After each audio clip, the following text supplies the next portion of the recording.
10ാം class വരെ ഈ വരാന്തയിലൂടെ ഇവർ സന്തോഷത്തിൽ നടന്നതാണ്. ഇന്നിവരുടെ മനസ്സിൽ തങ്ങളുടെ ഭാവി സംബന്ധിച്ച ആശങ്കകളാണ്. തങ്ങളുടെ സുഹൃത്തുക്കൾക്കൊപ്പം ഇവിടെ തന്നെ പഠനം തുടരാനാകുമോ എന്നറിയാനാണ് ഇപ്പോൾ ഇവരെത്തിയിരിക്കുന്നത്. പിന്നോക്ക വിഭാഗത്തിലുള്ള കുട്ടികൾ ധാരാളമായി പഠിക്കുന്ന ഇവിടെ നിരവധി കുട്ടികൾക്കാണ് ഉപരിപഠനത്തിന് അവസരം നിഷേധിക്കപ്പെടുന്നത്. ഇവിടെ പഠിക്കുന്ന കുട്ടികളിലെ ഭൂരിഭാഗം കുട്ടികളും ജയിച്ചു വരുന്ന ഭൂരിഭാഗം കുട്ടികൾക്കും ഇവിടെ സീറ്റ് കിട്ടാറില്ല. നല്ല മാർക്കോടുകൂടി മറ്റ് പ്രദേശങ്ങളിൽ നിന്ന് ജയിച്ചു വന്ന കുട്ടികൾ ഇവിടെ വന്ന് ജോയിൻ ചെയ്ത് വരുമ്പോൾ നമ്മുടെ പിന്നോക്ക പ്രദേശമായ മുതലമടയിൽ തന്നെ ജനിച്ചു വളർന്ന ഈ സ്കൂളിൽ പഠിച്ച കുട്ടികൾക്ക് സീറ്റ് നിഷേധിക്കപ്പെടുകയാണ്. SSLC പരീക്ഷയ്ക്ക് 68% കുട്ടികളാണ് ഈ സ്കൂളിൽ വിജയിച്ചത്.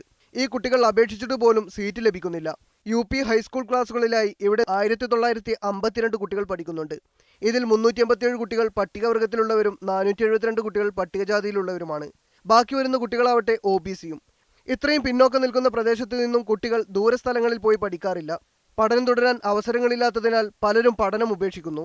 ഇവിടെ കിട്ടിയില്ലെങ്കിൽ പിന്നെ പഠിക്കാൻ പറ്റില്ല. ഒരുപാട് ദൂരെയാണ് സ്കൂള്.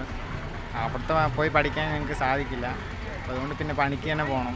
ഹയർ സെക്കൻഡറിയിൽ 250 സീറ്റുണ്ടെങ്കിലും മറ്റ് പ്രദേശങ്ങളിലെ കുട്ടികൾ എത്തുന്നതിനാൽ മുതലമട സ്കൂളിൽ 2-3 വിഷയങ്ങളിൽ A+ ലഭിച്ച കുട്ടിയും ഉപരിപഠനം ലഭ്യമാകാതെ പുറത്തു നിൽക്കേണ്ടി വരുന്നു. ക്യാമറ പേഴ്സൺ ഷിജു ചിറ്റൂരിനൊപ്പം സാജിദ് അജ്മൽ, മീഡിയ 1 പാലക്കാട്.